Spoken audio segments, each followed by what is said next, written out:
Hey everyone, my name's Christian and I'm sitting here with Michael Vlatkovich and he's going to be performing tonight at Vermillion First Thursday and so welcome.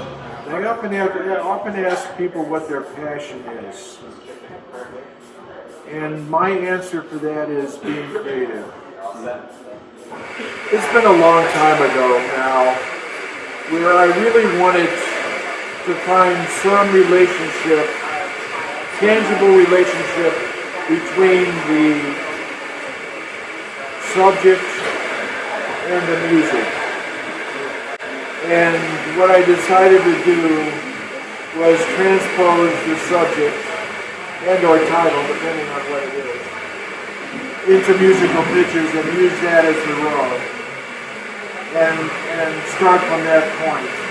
So the majority of the music that I do, that I compose, is done in that way. The results end up being a lot of E-naturals, so it tends to gravitate towards certain tonal centers.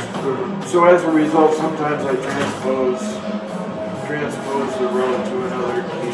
They're all different. Even when the same ensemble records multiple CDs, it's still different.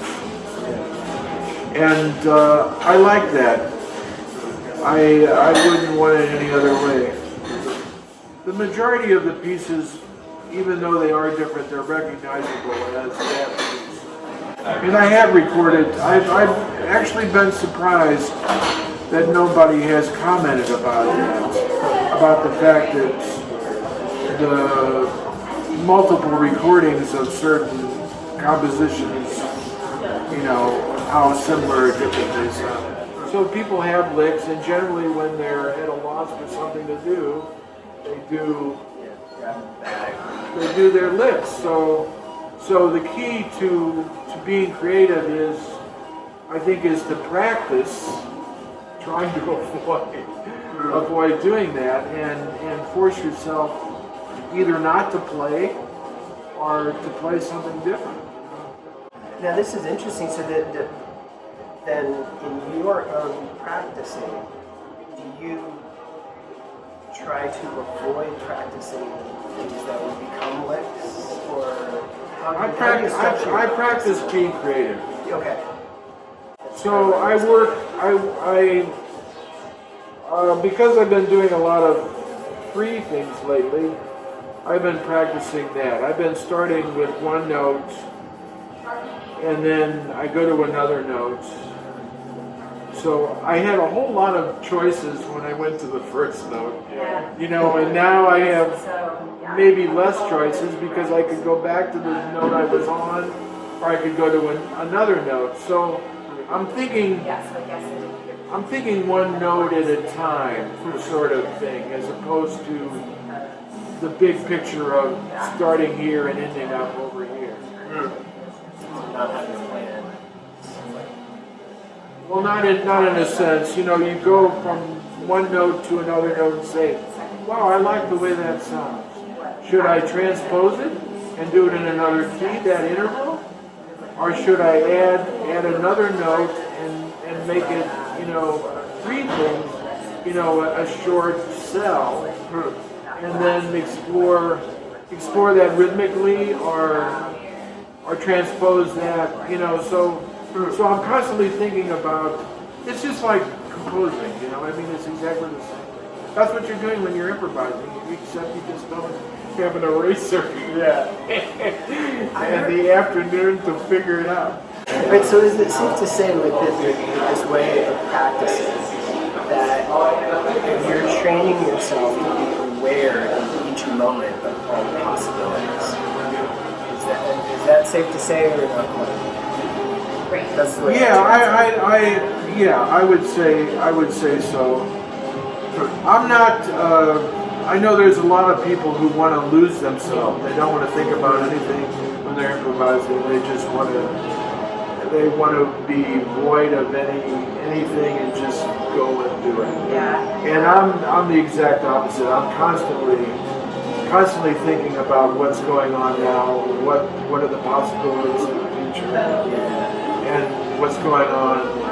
Well, you have to reassess, you know, in every moment. If something new or unexpected happens, or every moment is new, something new is happening.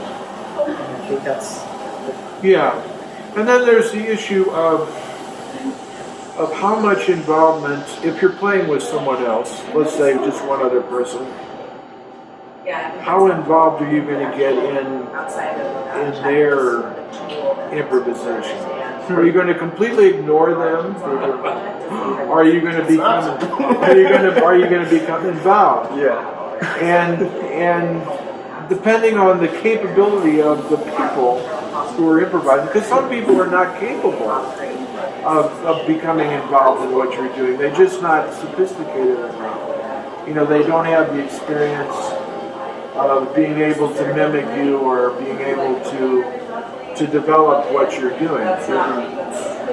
You know, so that's also a consideration. I mean, I mentioned earlier about the fact that it's a conversation, and it is. And if I'm saying peanut butter and you say motor oil, we're going to possibly have some trouble, depending on how sophisticated the group is. Yeah, I mean, because sometimes it's necessary to forget about what you're doing and just completely concentrate on what they're doing and make them sound good. Yeah. Because that's the ultimate goal, is to make the group sound like one, a whole, a complete thought.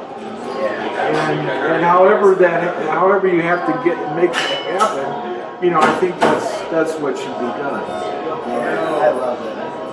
I mean, I think that's what music is all about. It's getting rid of the ego and just trying to make it happen.